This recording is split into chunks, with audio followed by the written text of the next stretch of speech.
Ele é presidente da Associação Nacional de Yoga Integral. Ele recebeu a sua formação na Índia, no ashram de Sri Aurobindo. Ele é escritor de dezenas de livros e ministra formação em Yoga Integral, Mandala Terapia, Prana Terapia e Meditação por todo o Brasil. Eu estou falando de Orivaldo Gomes, mais conhecido como Mestre Ori. Mestre Ori, seja muito bem-vindo ao Gente de Propósito. Que bom que o senhor pôde estar aqui com a gente hoje. Conta um pouquinho para a gente sobre as coisas que o senhor traz, os seus serviços, as suas atividades que o senhor desempenha, tanto aqui no Rio de Janeiro, quanto na Índia e quanto no Brasil inteiro. Uma alegria imensa estar aqui com você, Miguel, que a gente possa prestar mais um serviço à humanidade, através desse nosso bate-papo gostoso.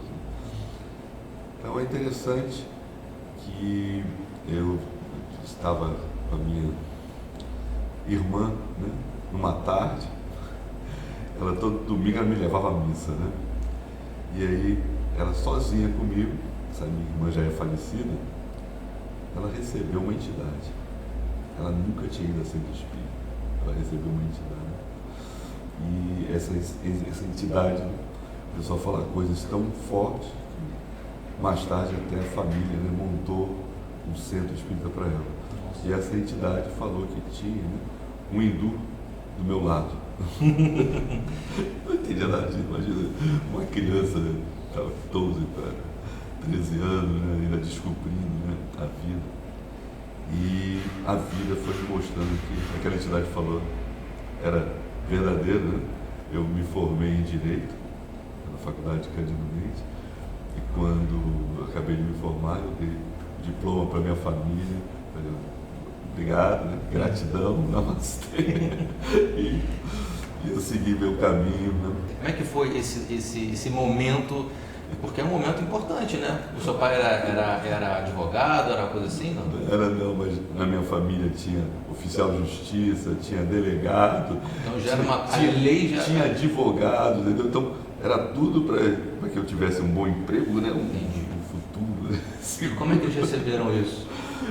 Acharam que eu estava ficando meio maluco, falando a verdade. Mas eu queria seguindo os passos de Raul Seixas, um maluco beleza, um maluco mais feliz, porque eu vi a família muito infeliz, e esse oficial de justiça, esse delegado, esse advogado, todos já foram embora, eu continuo aqui, e continuo feliz, que é o mais importante, Então, eu procurei seguir realmente a minha vocação, que era o yoga, a meditação, e com certeza, passei todas as dificuldades que você possa imaginar, com todos os planos que o Brasil tem, que a gente passa, esses planos mirabolantes, que a gente vai estudando, daqui a pouco se desestrutura, e graças a Deus consegui sobreviver a tudo isso. E hoje nós temos uma sede na associação, na Tijuca, estamos com uma terra que a gente conseguiu comprar para organizar uma ecovila, e um ashram em Vassoura, mas tudo isso realmente trabalho de muita graça e muito esforço aqui embaixo, que a gente procurando colaborar ao máximo com essa graça que a gente recebe diariamente. O seu primeiro contato, como é que o senhor percebeu, como é que o senhor viu esse indiano, esse hindu que o senhor falou? Foi interessante que, como toda caminhada, não existe nada fácil, a gente vai no processo da inconsciência para a consciência. Esse é o processo evolucionário, do dinossauro até hoje, o homem está indo numa direção, que a gente tem que descobrir que direção é essa. Então, nesse processo evolucionário que todos nós passamos, costumo até dizer, desculpe o transtorno, estamos em obra, Todos nós estamos em obra. Então, a gente tem que ter mais compaixão com o próximo e com a gente mesmo. Então, nesse processo, eu tive uma experiência de um padrinho meu que nunca praticou yoga, num bate-papo ele falou do yoga e eu tive, assim, na biblioteca desceu um livro sobre os monges do Tibete, e aquilo me tocou assim profundamente. E aí, quando eu comecei a acessar a literatura, como Bhagavad Gita, Upanishads, toda essa literatura védica, né? Que aconteceu como se fosse assim, em casa, não era nenhuma novidade. A pessoa pode não acreditar em reencarnação, ou fala em DNA, não importa o quê. Mas eu digo a você que minha família, praticamente ninguém pratica yoga até hoje, não tem uma explicação racional. Né? Então é uma bagagem que a gente traz, né, de dentro de nós, né, que deixa a ciência tentar explicar, é problema deles.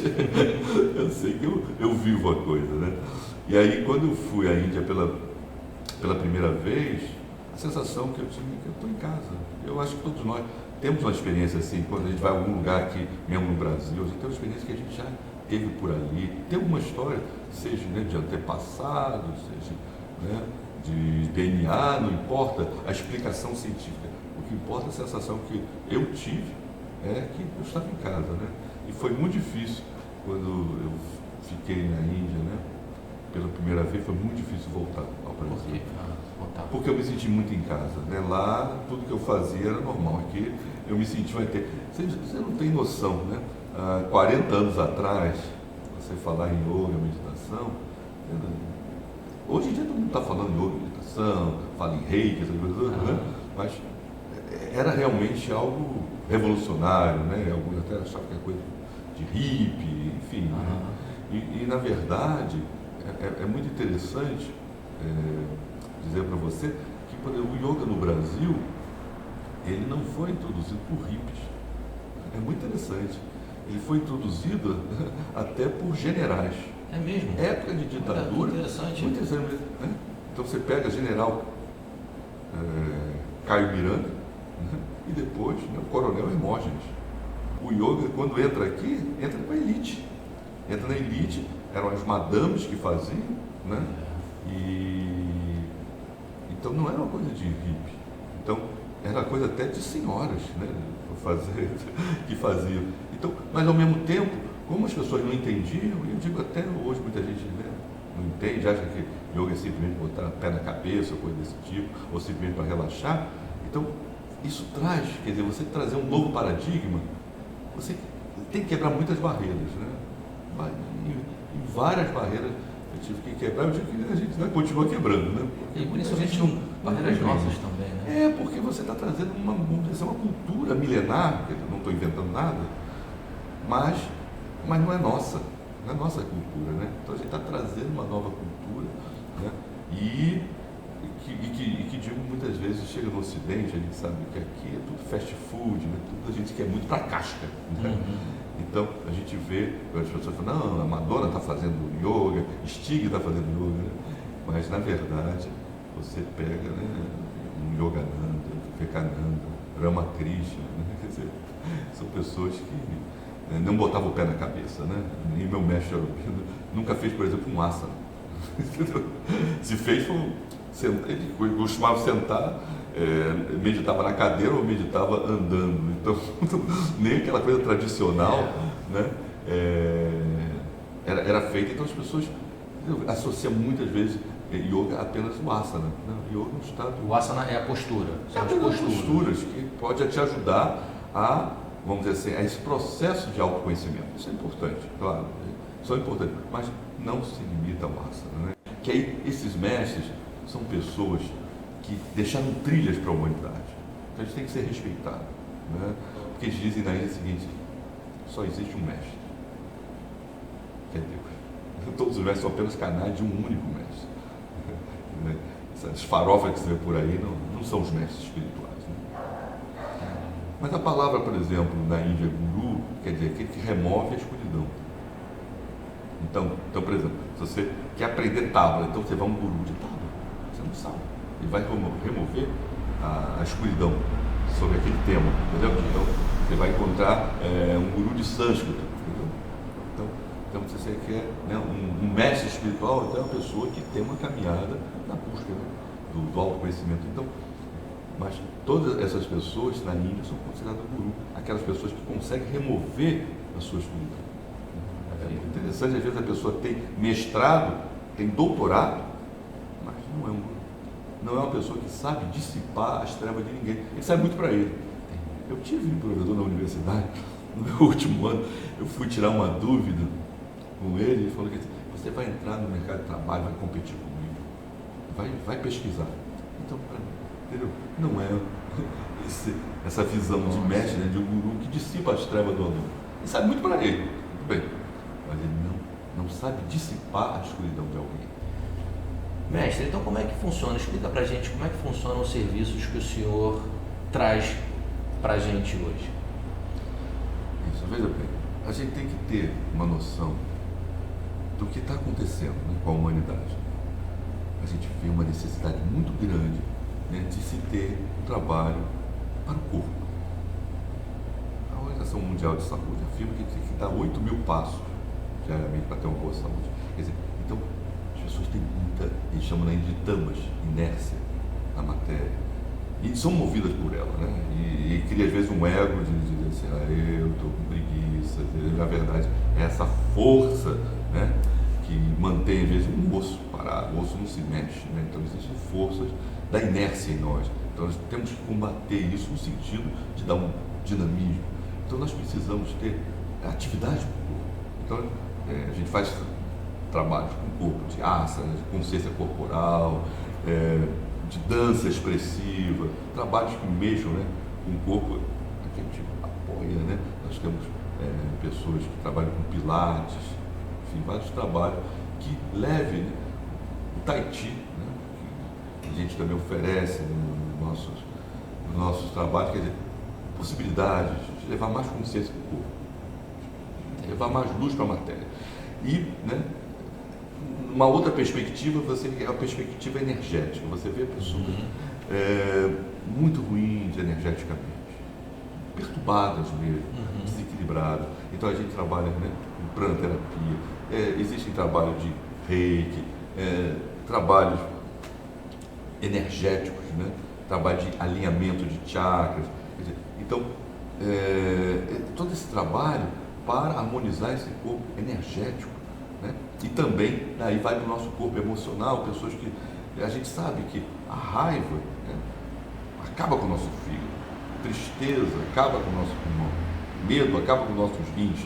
Então, o que acontece? A gente tem que trabalhar com esse corpo emocional, então, trabalho de botar essa emoção para fora através das artes, o teatro, a expressão corporal, tá? Equilibrar essa emoção. Então aí a gente trabalha com mandalas, né, para harmonizar essas emoções, botar para fora. As artes ajudam muito, a música, a pintura, a dança, o canto, as pessoas expressarem, botarem para fora suas emoções. Você vê, querido, é triste, né? Você vê, por exemplo, o meio acadêmico, as pessoas ficam anos só injetando coisa na cabeça, parece mais uma lavagem cerebral, né? Você diz que se formou, você botou um formol na pessoa, né? Então, na verdade, deveria abrir a cabeça, né? Deveria expandir, mas não é só a cabeça, não somos só a cabeça. Então, o que acontece? Eu trato muita gente que está fazendo mestrado, doutorado, que está quase pirando, que está em estado de depressão, que está estressado, daqui a pouco se suicida, a coisa é séria. O sistema educacional é pobre, entendeu? O que se faz, por exemplo, para a parte emocional nas universidades? O que se faz para a parte energética das pessoas? Eu estou dizendo que assim, eu vejo lá em Vassoura, tem uma faculdade de medicina, os caras estão tudo neurótico, pessoas pensando em se suicidar, deprimidas. Então eu estou cheio de alunos na faculdade de medicina, porque eles estão cuidando da pessoa ou como se fosse um corpo, ou como se fosse só uma cabeça. Então, joga matéria. Existe uma separação, como se o homem fosse ainda separado, não fosse um ser integral ainda. E pior ainda é o desconhecimento, que nós somos muito mais do que o pensamento. Poxa, se você é capaz de desenvolver o pensamento, se você é capaz de perceber o pensamento, você é além do pensamento, cacete. Como é que você pode, né, perceber o pensamento se você não fosse além dele? O que nós somos, mestre? Nós somos o que somos. Nós somos muito além do pensamento. Tudo que você imaginar é pouco diante do ser quântico. Eu acredito muito, nós somos esse ser quântico, esse ser eterno, infinito, né? Então, lidar com isso, vamos dizer assim, esse mistério, né, de lidar do finito com o infinito, o mortal com o imortal, o eterno com o passageiro, a gente está aqui para viver esse mistério, entenda? Então, e desvendar esse mistério é um mal barato. Um mal barato que deveria motivar as pessoas, né, a ultrapassar cada vez mais os seus limites. O mestre Yogananda, ele dizia assim, a coisa que mais me diverte é ultrapassar os meus limites. É bem isso, né? Que deveria ser a maior diversão, o maior prazer você quebrar couraças, quebrar paradigmas, né? E além dos seus próprios limites. E o que acontece, né? A natureza, né, humana, ela se adapta e se acomoda com os seus padrões, com os seus limites. Isso é uma coisa provada cientificamente, tá? Se você coloca, né, um sapo dentro, né, de uma panela e vai fervendo aos pouquinhos, ele não pula. Ele morre queimado, mas não pula. Então nós temos essa capacidade de se adaptar ao que não presta, tá? E dizer, sem cigarro eu não vivo, sem maconha eu não vivo, tá? Sem aquela mulher eu não vivo. E vive, nós vivemos. Mas só que quando você acredita naquilo, você vive aquilo que você acredita. Ora, bola, nós temos uma mente criativa. Nós temos que ter uma perspectiva cada vez mais holística do ser, né? Nós somos muito mais do que a gente possa imaginar, né? Então, é importante a gente se ampliar, né? Julgar menos e discernir mais. É muito mais importante você ter discernimento do que julgamentos, porque são limitadores da consciência, né? Então, quanto mais você compreende, mais você ama, mais você se expande, você vai se abrir. O meu médico dizia assim, quando você vence uma discussão, você perde a oportunidade de se ampliar. Isso é muito profundo. Muito bonito, muito bonito. Então, como é que a pessoa dá esse salto, mestre? Eu percebi que existe um momento, né, que eu acho que muita gente está vivendo, como o senhor falou, de muita crença no material, muita crença no físico, muita crença no mental, né? E apego a isso. Como é que ela dá esse salto para criar essa inteligência espiritual que é tão bacana? É muito interessante, né, que você ali falou bem, né? Justamente crenças, entende? A crença é limitante. A crença, então ele crê em muitas coisinhas, entende? Mas a fé não. A fé você falou. A fé já é uma intuição que vem da alma, não é simplesmente uma crença. Uma vez perguntaram ao meu mestre, né, se tem tantas crenças, né, tantas religiões, por que o mundo não melhora? E ele falou que assim, porque as pessoas têm crenças, mas não vivem. Entende? Você ser simpatizante não quer dizer que você seja praticante. Eu estou falando que assim, eu conheço muito cristãos, né, que não praticam. E não me perdoam.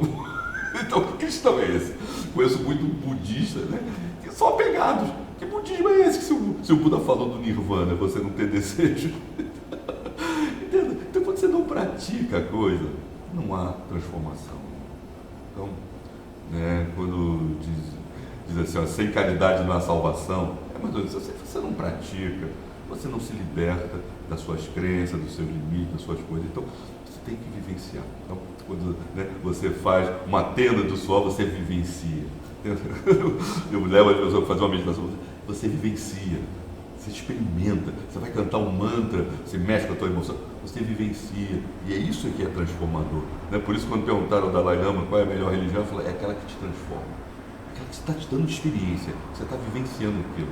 Agora, você ficar, né, de crenças e imagina e julgamento, isso realmente não transforma.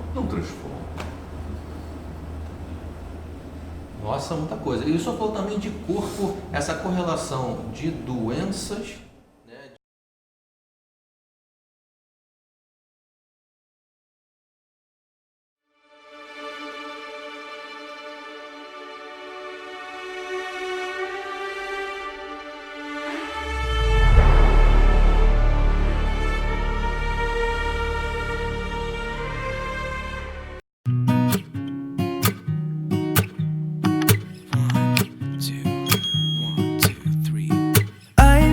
Feeling so small.